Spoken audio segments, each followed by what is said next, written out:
exemple du coup assez concret. Finalement, Emma, qui est médecin endocrinologue du coup au sein du centre hospitalier universitaire de Nice, et depuis quelque temps, elle s'aperçoit que ces patients diabétiques, ils vont avoir recours à un certain acte médical particulier dans les 2 ans à peu près avant le début de leurs premiers symptômes. Donc elle s'interpelle et elle se demande si son intuition pourrait être éventuellement bonne et de se demander finalement s'il n'y avait pas des événements particuliers dans l'historique médicaux de ces patients qui pourraient préfigurer le début de leur maladie, ce qui pourrait être assez intéressant. Alors elle pourrait vérifier ça à son échelle, hein, en regardant et en fouillant dans les dossiers médicaux de ses patients à elle, mais en fait c'est intéressant et elle aimerait vérifier d'ailleurs ces résultats à plus grande échelle. Donc pour ce faire, elle va monter un projet de recherche avec son équipe à l'hôpital et aussi d'autres collègues intéressés dans d'autres hôpitaux. Et donc, en fait, il s'avère qu'ils connaissent, ils ont entendu parler d'un projet de recherche qui s'appelait le projet Diane, qui s'est terminé il n'y a pas longtemps, qui était en fait une cohorte, hein, donc un groupe de patients qui participent à un projet de recherche et qui avait un sujet un petit peu similaire. Le projet Diane a en fait suivi la santé d'une cohorte de Français au cours de la première année après le diagnostic de leur diabète entre 2010 et 2015, donc plutôt récent. Et alors, les responsables de cette étude ont fait en sorte qu'effectivement, une partie, en tout cas, puisse être partageable avec d'autres équipes en cas de besoin. Et donc, Emma et son équipe, elles vont pouvoir télécharger un jeu de données anonyme, donc sans l'identité des participants. Donc, on ne pourra pas remonter aux individus qui la composent en tant que tels. Et en fait, peut-être que dans cette base de données qui est ouverte et qui existe déjà, bah, peut-être qu'il y a toutes les questions ou toutes les données nécessaires, en tout cas, pour répondre à la question qu'Emma et son équipe se posent. Alors, il va s'avérer que la base Diane, elle contient pas mal d'informations, mais pas exactement tout ce qu'il faut pour répondre à la question initiale d'Emma et de son équipe. C'est-à-dire qu'on l'a vu, le projet Diane, il n'interroge pas l'historique des actes médicaux avant les débuts de la maladie, et c'était un petit peu la question de départ pour Emma. Alors néanmoins, les données de ce projet Diane, elles peuvent être très intéressantes pour l'équipe du CHU. Et plutôt que de repartir de zéro et de reconstituer une nouvelle base de données complètement ad hoc, eh bien peut-être qu'on pourrait mettre à profit ce qui existe déjà, rajouter des informations manquantes et pouvoir du coup faire ce projet qu'ils vont appeler par la suite Diane 2.0 et qui pourrait leur permettre de répondre à la question d'origine. Alors, comment faire du coup pour pouvoir faire ainsi? Il faut rajouter du coup pour chaque patient qui est dans la base Diane, du coup, qui est une base à la base anonyme en tout cas, c'est la partie dont l'équipe de recherche a eu accès. Donc, il faut demander une extraction de la base originale, celle qui du coup va permettre d'avoir des informations au niveau individuel pour qu'on puisse retrouver chaque patient et puis compléter avec les bonnes informations et essayer du coup d'avoir cette nouvelle base complète. Alors, ça peut paraître un peu simple en principe à la limite, mais il y a 3 points importants à considérer et qui vont donc faire l'objet de tout ce détail lors du webinaire. Comment plus techniquement tout ça va pouvoir voir le jour. Déjà, où trouver des informations complémentaires. Alors évidemment, on parle beaucoup du SNDS, le système national des données de santé, donc des données médico-administratives, ce sont celles de l'assurance maladie, des remboursements de soins en particulier. Donc on va pouvoir piocher dans ce grand vivier de données pour compléter la base originale. Comment utiliser la base? Bah, il va falloir utiliser, et techniquement, juridiquement, on va voir qu'effectivement, ça ne se fait pas n'importe comment. Et comme on va passer aussi de données qui sont plus anonymisées, mais qu'on va avoir aussi des données plus personnelles pour pouvoir relier les bonnes données entre elles, le cadre réglementaire est évidemment beaucoup plus strict. Donc, une fois posé ces bases-là, je vais passer du coup la parole au reste de l'équipe qui va pouvoir nous repartir du SNDS. Hop, avec le micro, c'est mieux, donc merci. Donc effectivement, on a vu que l'équipe veut compléter la base Diane avec les données médico-administratives et donc on va voir ce qu'elle peut trouver dans le SNDS.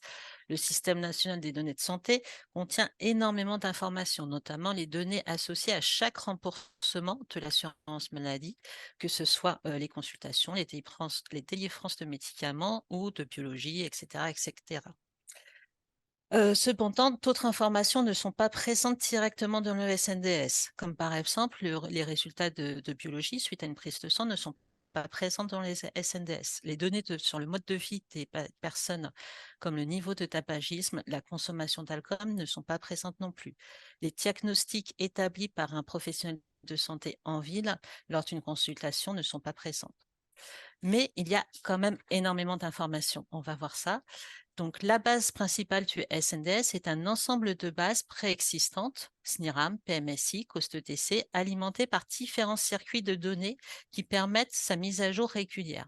Vous voyez sur le schéma les données des organismes locaux d'assurance maladie qui remontent au niveau national pour former le SNIRAM. Les données des établissements hospitaliers entrent dans le PMSI et sont chaînées avec le SNIRAM.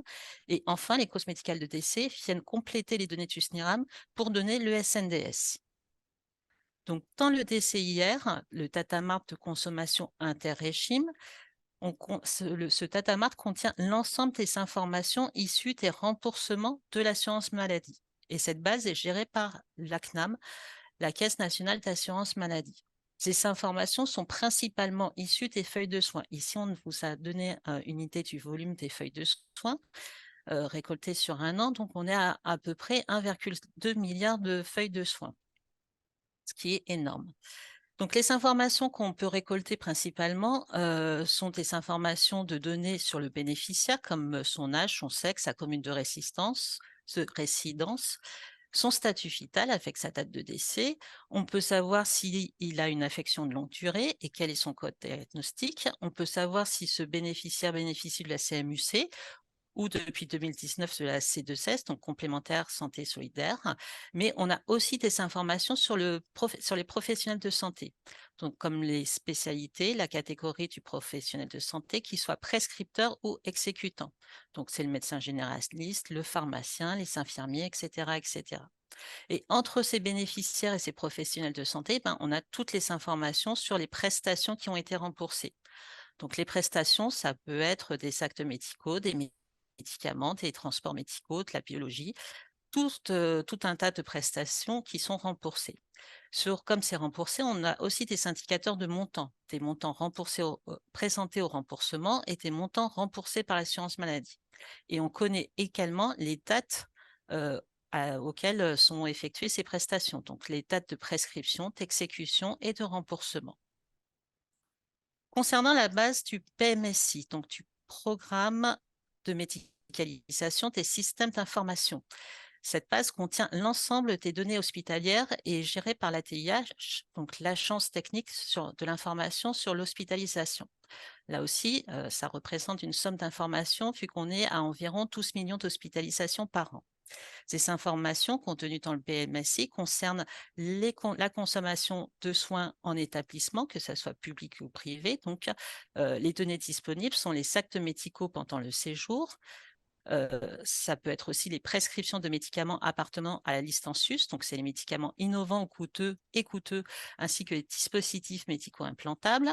Et on a aussi les informations sur les actes et consultations externes, donc actes et consultations réalisés dans le cadre de l'activité externe des établissements de santé. On a aussi également des informations sur le séjour hospitalier. Donc, on a des informations sur les dates de séjour, dates de début et de fin de séjour, sur les diagnostics principaux, reliés, les niveaux de sévérité. On a aussi d'autres informations qui sont enregistrées en fonction du type de séjour, que ce séjour appartienne au champ MCO, SSR, HAD ou RIMP. Enfin, les causes médicales de décès sont gérées par le CPTC de l'INSERM, l'Institut national de la santé et de la recherche médicale.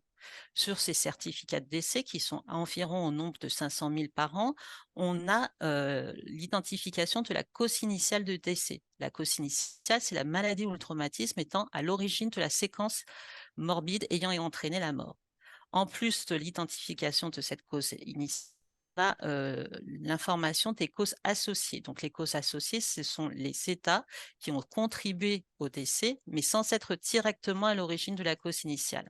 Et enfin, sur ce certificat, on a également la date du décès, c'est la commune de décès, le lieu de décès, que ce soit sur la voie publique, à l'hôpital, au domicile. Et il y a des certificats qui sont plus spécifiques au décès périnatal et ces informations sont également récoltées. Donc, vous voyez ici que le SNDS ne contient pas que des informations liées au remboursement, vu qu'on a des données sur les causes médicales de décès. Donc, pour retenir des informations qu'on a présentées sur le SNDS, donc, c'est un ensemble de bases préexistantes alimentées par des flux de données. Donc, on a parlé du DCIR, du PMSI, des causes médicales de décès. On peut parler aussi du dépistage du vaccin avec la base CIDEP et les bases de vaccins Covid. Dans le SNDS, la force du SNDS, c'est que ces bases sont reliées entre elles, donc elles sont chaînées, et donc ça multiplie les opportunités de recherche et d'innovation. Mais là, si on veut revenir à notre exemple présenté tout à l'heure par Arthur, peut se demander si on peut relier effectivement toutes ces informations de la base principale à une autre base hors SNDS, et donc la réponse est oui. Et ce chaînage, ce rapprochement est appelé alors appariement. Donc, si on revient à notre exemple, l'équipe du CHU de Nice a besoin de l'historique des actes médicaux de chacun des patients au cours des 2 ans avant qu'il intègre la cohorte Diane, donc de 2008 à 2013. Donc ça, c'est le besoin. Et donc, on peut se poser la question de comment peut-on répondre à ce besoin? Dans quelle partie du SNDS, de la base principale, peut-on trouver les informations à rapprocher de la base Diane? Donc, sur la diapositive suivante, on se dit que les actes médicaux réalisés en ville, on ira les chercher plutôt du côté du DCIR. Néanmoins, certaines interventions se déroulent à l'hôpital et là, il faudra aller rechercher ces informations dans le PMSI. Donc, pour avoir des informations complètes sur les actes médicaux, il faut aller chercher à la fois les informations dans le PMSI et dans le DCIR, donc dans le SNIRAM. De nouveau, on dit que ce rapprochement de base, ça s'appelle un appariement. Donc, cela s'appelle apparier les bases et cela peut se faire de différentes façons dont va vous présenter Hervé. Merci Marjorie. Ben, en fait, apparemment, comme tu le dis, il y a plusieurs manières. Le premier, et j'ai envie de dire le préférable en termes d'efficacité, de précision, c'est ce qu'on appelle un appariement direct. Donc, on peut le faire dans le cas où on a besoin d'informations complémentaires, mais surtout, le premier projet, donc le projet qui souhaite s'apparier, dispose, on va le dire simplement, du numéro de sécurité sociale. Dans le jargon, on appelle ça le NIR. Il y a bien sûr des conditions à remplir pour disposer de ce numéro et donc il faut que le premier projet ait à l'époque une raison valable et soutenable de collecter et de conserver ce numéro. Mais si donc on a le numéro de sécurité sociale, dans ce cas, on peut engager l'appareillement direct qui est véritablement le meilleur appareillement en termes de performance. Alors, petite limitation, le numéro de sécurité sociale étant une donnée entre guillemets, je vais utiliser un terme large, un petit peu sensible, ce type d'appareillement ne peut être fait que si l'on utilise donc directement les bases de données de l'assurance maladie. C'est-à-dire qu'il n'y a que la CNAM qui est capable, à partir des numéros de sécurité sociale, de retrouver des individus dans le SNDS. Parce qu'on se souvient, le SNDS est pseudonyme, donc en fait, le numéro de sécurité sociale n'y est pas directement. Donc, pour vous expliquer un petit peu le principe, au milieu, on a notre base Diane, où on a des numéros de sécurité sociaux. On ne va pas les envoyer directement à l'assurance maladie parce qu'ils ne pourraient pas en faire grand-chose. En fait, on va les transformer avec quelque chose que l'on appelle un hachage. On va même en faire deux. Et en fait, cette méthode de hachage est connue aussi de certains services de la CNAM. Donc, ils sont capables, la CNAM, de repartir des bases originales, des bases de production qui servent à rembourser, si vous voulez, où là, il faut bien les informations complètes des gens, et de retrouver effectivement la version hachée dans le SNDS. Et donc, c'est grâce à ce mécanisme-là où on va transférer les numéros de sécurité sociale hachés d'une certaine manière que connaît la CNAM, que la CNAM va pouvoir mettre à disposition en dessous. Donc finalement, une base augmentée, en fait, si vous voulez, c'est un travail collaboratif, ce qui se fait avec la CNAM, on va passer les détails sur ce qu'on appelle un espace partagé. On va pouvoir finalement, on va dire dans une grosse table, avoir à la fois les informations qui viennent de ma première base, de Diane, donc le poids, la taille, par exemple le type de diabète, et y colliger et y accrocher à côté pour chaque patient, effectivement, des informations qui viennent là du SNDS. Par exemple, là, je pourrais récupérer le sexe ou confirmer, mais surtout avoir les codes d'actes. Donc, il y a une nomenclature des actes et je sais à quoi correspond le ADPQ 014. Voilà, c'est tel acte ou telle consultation, tel remboursement, ainsi que sa date.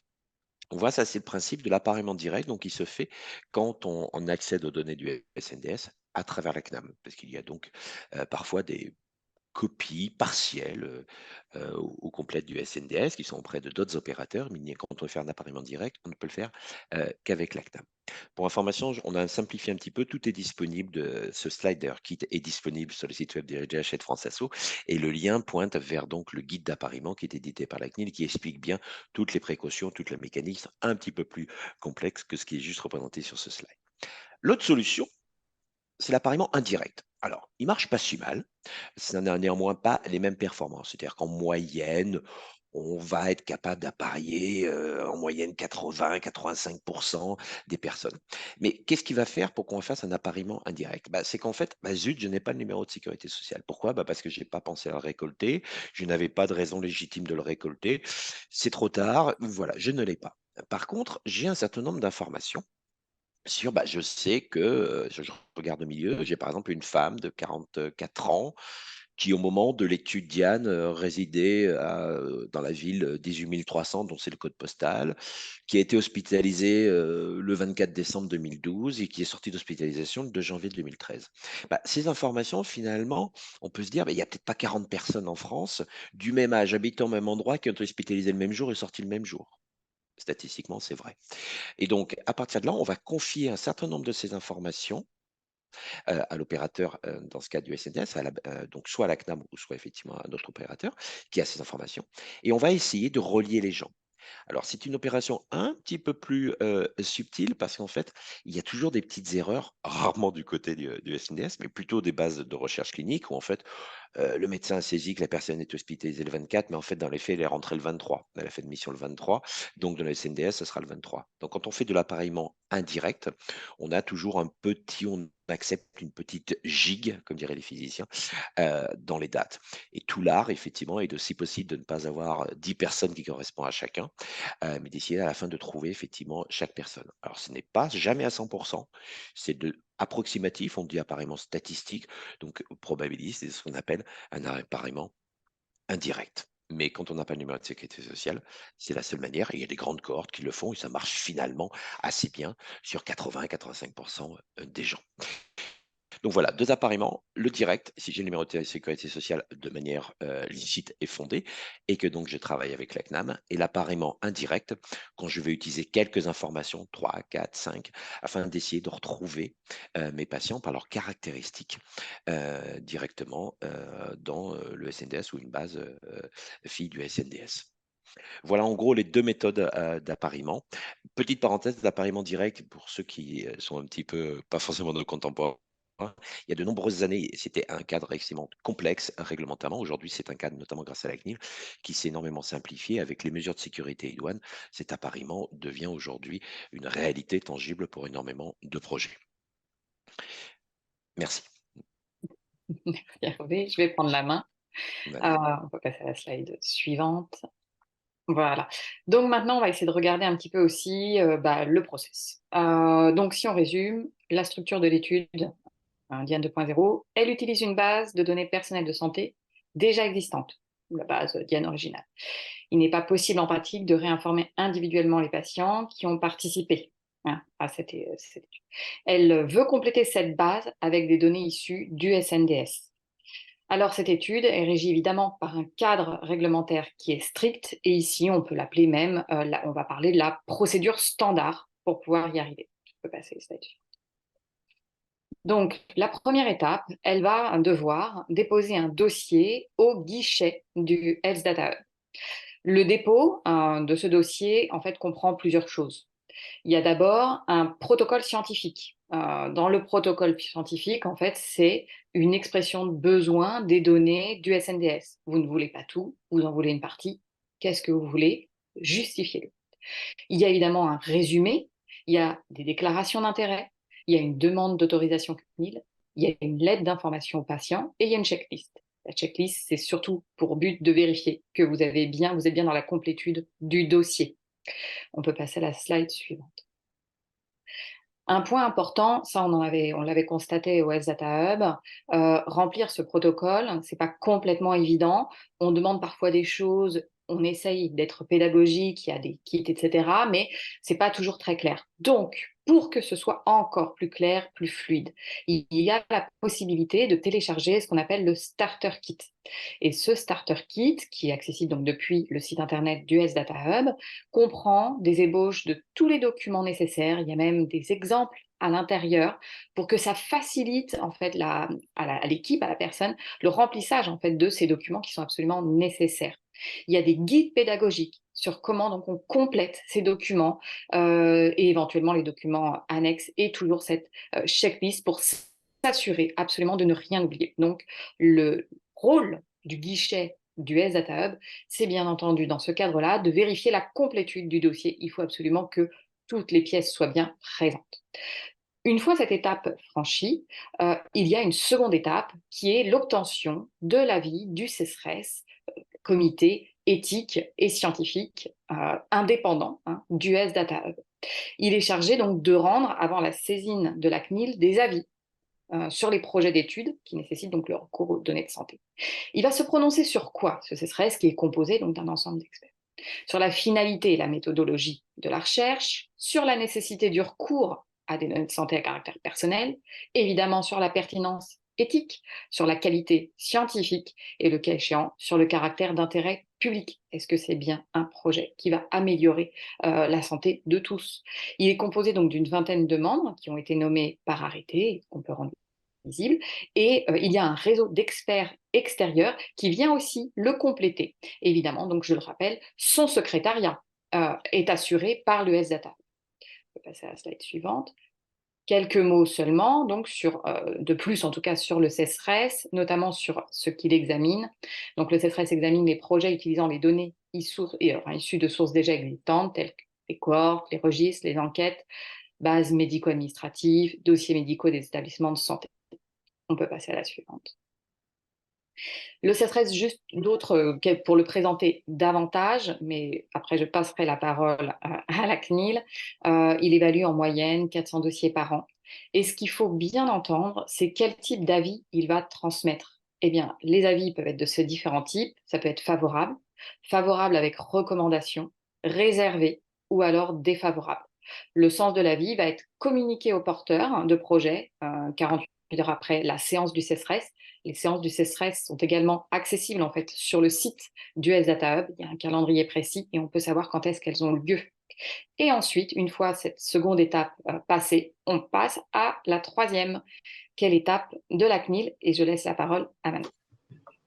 Merci Caroline. Alors oui, effectivement, une fois que l'avis du CESRES a été transmis au porteur de projet, il peut demander au HDH de déposer officiellement le dossier de demande d'autorisation à la CNIL. Donc effectivement, c'est toujours à l'initiative du porteur de projet de demander au secrétariat unique, donc au HDH, de déposer le dossier à la CNIL. Alors, qu'est-ce qui se passe une fois que le dossier est déposé à la CNIL? Alors, en pratique, lorsqu'on reçoit le dossier, et on reçoit environ 600 demandes d'autorisation par an, on regarde le dossier et donc on va instruire à la fois la partie juridique et la partie technique relative à cette demande. Et donc, en pratique, la CNIL va disposer d'un délai réglementaire de 2 mois à compter de la réception d'un dossier complet, donc c'est-à-dire avec le protocole, l'avis du comité, ainsi qu'un certain nombre de pièces qui ont été mentionnées par Caroline. Et donc, une fois que la CNIL dispose d'un dossier complet, elle dispose d'un délai de 2 mois qui est renouvelable donc une fois pour rendre une décision sur cette demande d'autorisation. En pratique, il arrive que le dossier transmis à la CNIL nécessite d'être précisé sur certains points, par exemple sur les modalités d'information des personnes concernées ou par exemple, pour filer l'exemple qui vous est présenté depuis tout à l'heure, sur les modalités d'appariement entre les données cliniques et les données du SNDS. Et dans ce cas-là, des échanges peuvent être nécessaires avec le porteur de projet, parfois en lien avec le délégué à la protection des données. Et donc, il peut s'agir d'échanges écrits, mais également de l'organisation d'une réunion téléphonique ou d'une réunion en visio, sachant que l'objectif est toujours d'accompagner les porteurs de projets vers la mise en conformité afin que la CNIL puisse autoriser les études. L'objectif n'est absolument pas de bloquer la mise en œuvre des projets quand il est nécessaire de procéder à des ajustements. Voilà, on vous propose on propose aux chercheurs des solutions justement pour les accompagner vers la mise en conformité de leur projet. Donc, une fois que le projet est autorisable, la CNIL rend une décision, et une fois que cette décision a été obtenue, cette décision est transmise à la CNAM en vue de la mise à disposition des données du SNDS.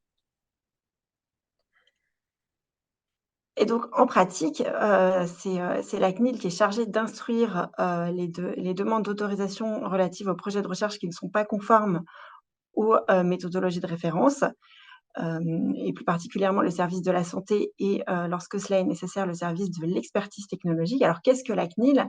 La CNIL, c'est une autorité administrative indépendante qui s'occupe de la protection des données personnelles. Et dans le cadre de ces missions qui sont fort nombreuses, elle va veiller à la conformité des traitements mis en œuvre par les professionnels par rapport à la réglementation en vigueur. Elle va aider les particuliers à maîtriser leurs données personnelles et à exercer leurs droits. Et comme je vous le disais tout à l'heure, elle accompagne aussi les professionnels et les chercheurs dans la mise en conformité de leurs projets, parce qu'effectivement, parfois, la réglementation peut être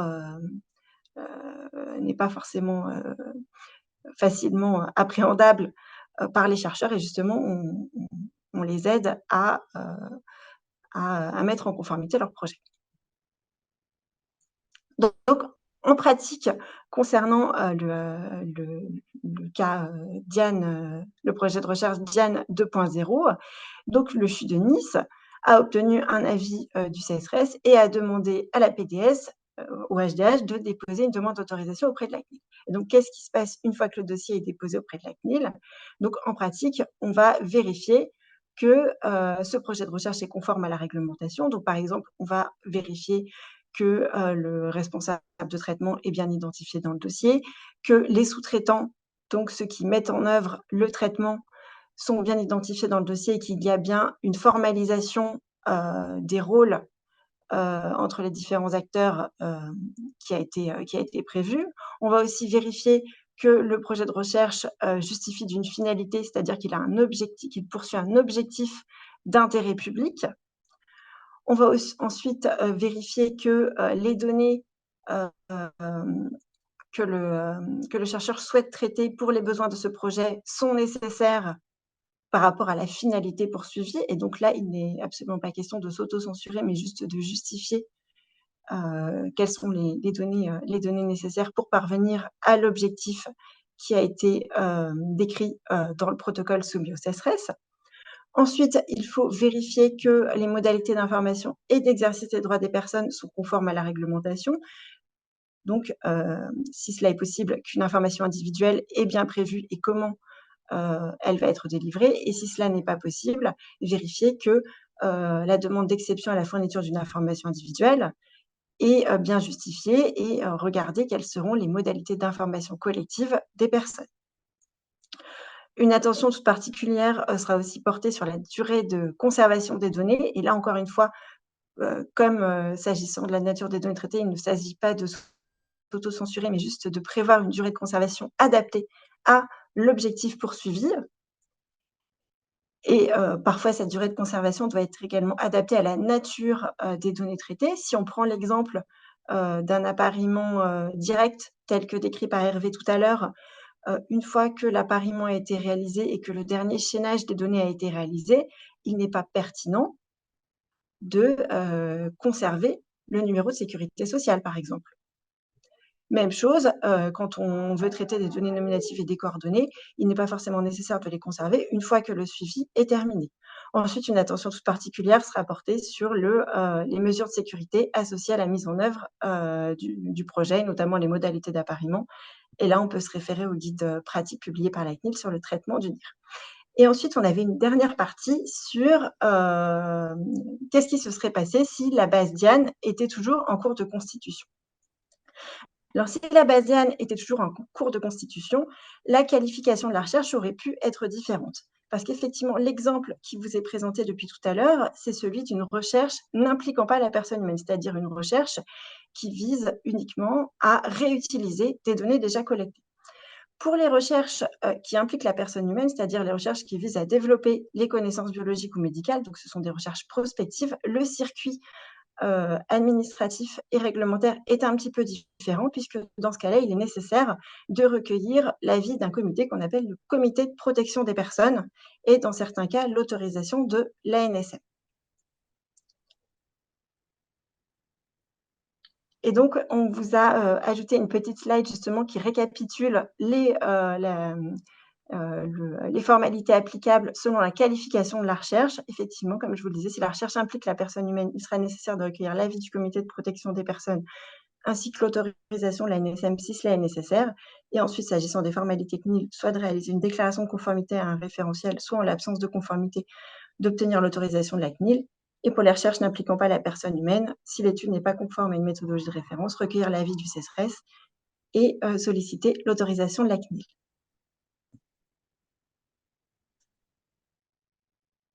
Merci beaucoup. Alors, il me revient de faire un petit peu de synthèse autour de tout ça. Vous avez vu, on vous a présenté ça, il y a beaucoup de choses dans la présentation, mais si on doit retenir un certain nombre de grandes lignes là-dessus, je dirais que les appariements entre bases sont des choses qui sont extrêmement utiles potentiellement pour la recherche et au final pour le bien-être des usagers. C'est-à-dire qu'on complète des données, on complète des choses et des variables qui n'existent pas dans les différentes bases et ça leur permet de faire plus d'études intéressantes et plus d'études qui vont permettre de faire des progrès dans la prise en charge des patients. Deux, évidemment, tout ça ne se fait dans un cadre assez formel et bien maîtrisé et il faut absolument que nous respections ce cadre. Pourquoi? Parce que soit vous avez des sujets autour des données personnelles et il faut que le respect des données personnelles est évidemment un des grands axes effectivement de la confiance que les citoyens peuvent avoir dans le dispositif. Et deux, sur le plan scientifique. Et scientifique parce que, évidemment, nos objets d'études sont pour faire avancer la recherche. Si vous faites des recherches qui ne sont pas de bonne qualité, ben à la fin, vous prenez de mauvaises décisions, y compris pour la prise en charge. Donc, tout ce qui vous a été présenté aujourd'hui sert à équilibrer, entre guillemets, entre l'intérêt des patients, l'intérêt du citoyen et l'intérêt de la recherche. Et pour tout ça, évidemment, on se met en situation, les acteurs qui sont autour de la table aujourd'hui, se mettent en situation de fournir le cadre qui permet d'avancer en confiance et avec le profit de faire progresser à la médecine et la prise en charge dans notre pays. Donc, vous avez tout ça, vous avez ces documents, et je pense que c'est très important que vous ayez cette conscience-là. Sur l'appariement direct et indirect, vous avez vu les différents dispositifs. Le NIR, c'est mieux que l'indirect en termes d'efficacité, mais quand on ne peut pas faire avec le NIR parce qu'on ne l'a pas recueilli pour différentes raisons qui ont été citées, eh bien, enfin, on peut essayer de faire des appariements indirects et ça permet malgré tout de faire des études tout à fait intéressantes et on en a fait beaucoup dans le passé. Merci. Merci beaucoup. Donc, on peut passer au temps d'échange avec les questions-réponses. On a déjà répondu à certaines d'entre elles. Je vous laisse voir, chers partenaires, les autres questions qui existent et auxquelles vous voulez répondre dans le temps qui nous est encore imparti. Alors, les questions sont effectivement assez pointues quand même, on va être très transparent. Je pense qu'un certain nombre ont déjà été répondus, une vingtaine. Il y a des questions effectivement de bon sens et je pense que ça peut être bien de le dire.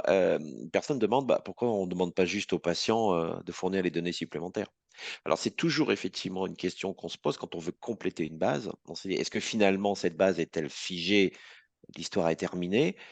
Et dans ce cas, on va chercher à la compléter avec de l'appariement, ou est-ce qu'effectivement on peut peut-être étendre la première étude si elle n'est pas tout à fait finie, ou est-il peut-être possible de faire ce qu'on appelle une sorte d'étude ancillaire, mais encore une fois, là, notre besoin, on cherche des informations médicales, et le patient a-t-il été le mieux pour dire, il y a 7 ans, avant votre diabète, vous vous souvenez avoir été hospitalisé? Voilà, donc le souhait aussi de l'histoire que l'on raconte aujourd'hui, c'est effectivement on cherche des données médicales qui appartiennent un petit peu au passé, Et on est quasiment sûr que malheureusement le patient, même si on lui proposait effectivement de participer à une étude nouvelle, un peu liée à l'ancienne, n'aurait pas forcément ces informations et il serait finalement beaucoup plus compliqué de revenir au praticien et donc le choix est fait de faire ce type, d'appariement. Et si je puis compléter, mais Bien sûr. bien sûr, c'est que l'avantage d'apparier avec des données comme les données de l'assurance maladie, c'est qu'on ne se présuppose pas la variable qu'on recherche et ça peut être Oui, tout à fait intéressant puisque vous avez pu prendre des médicaments il y a fort longtemps qui ont un impact aujourd'hui et évidemment cette connaissance-là a un intérêt important. C'est complémentaire à ce que dit évidemment dire Hervé, évidemment, mais c'est important de voir cette question-là dans son globalité. oui, tout à fait. Mes amis et confrères, n'hésitez pas s'il y a des questions que vous voulez, peut-être ou certaines vous avez répondu, que vous voulez justement mettre un petit peu, en exergue. Alors juste une, pour information, le webinaire est enregistré, sera disponible sur le site où vous êtes inscrit et les slides, sont aussi disponibles sur le site où vous êtes inscrit. Alors maintenant, les questions un petit peu plus techniques? Peut-être sur le sujet des mutuelles, qui a été Ah une oui, question là-dessus, il faut rappeler que les données du SNDS sont des données qui sont pseudonymisées, qu'on ne peut pas revenir à l'individu.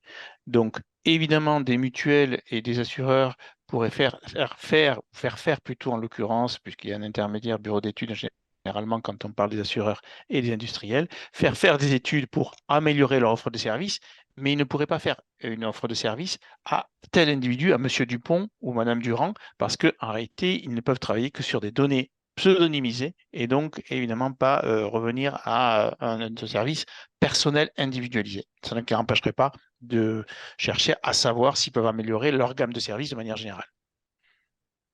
très bien.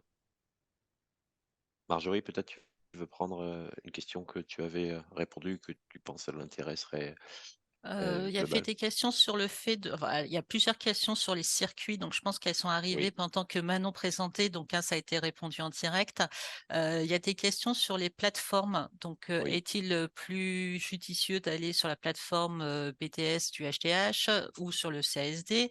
Donc ce qui est, pertinent et ce qui est obligatoire, c'est que les données du SNDS doivent répondre à doit être traité de façon sécurisée. Et donc, pour cela, la plateforme où sont déposées et travaillées ces données doivent répondre à un référentiel sécurité SNDS. Donc, s'il y a une homologation à obtenir. Et donc, après, c'est le choix de chacun d'aller sur une plateforme qui est homologuée. Donc, il y a effectivement le HTH qui est homologué pour traiter certains projets, le CASD aussi, mais le portail SNDS de la CNAM également. Donc, et il peut y avoir aussi d'autres plateformes. Ce qui est important, c'est homologuer référentiel sécurité. Il y a aussi Très bien. peut-être une question pour Manon. Euh, que se passe-t-il en cas de silence de la CNIL dans le délai de réponse, au bout de 2 mois ou plus en cas de renouvellement? Alors effectivement, comme je le disais tout à l'heure, la CNIL dispose d'un délai de 2 mois, donc renouvelable une fois, pour se prononcer. Et si elle ne s'est pas prononcée dans ce délai, la demande est réputée acceptée. Mais ce principe ne vaut que si l'avis du comité, donc du CSRS ou du CPP, était expressément favorable. Donc si le CSRS a rendu un avis tacite ou si l'avis du CSRS était réservé ou défavorable, ce principe ne vaut pas. Je crois qu'on avait aussi des questions par rapport il y a pas mal de questions sur les RIPH et sur le circuit applicable en matière de Tout à RIPH, fait.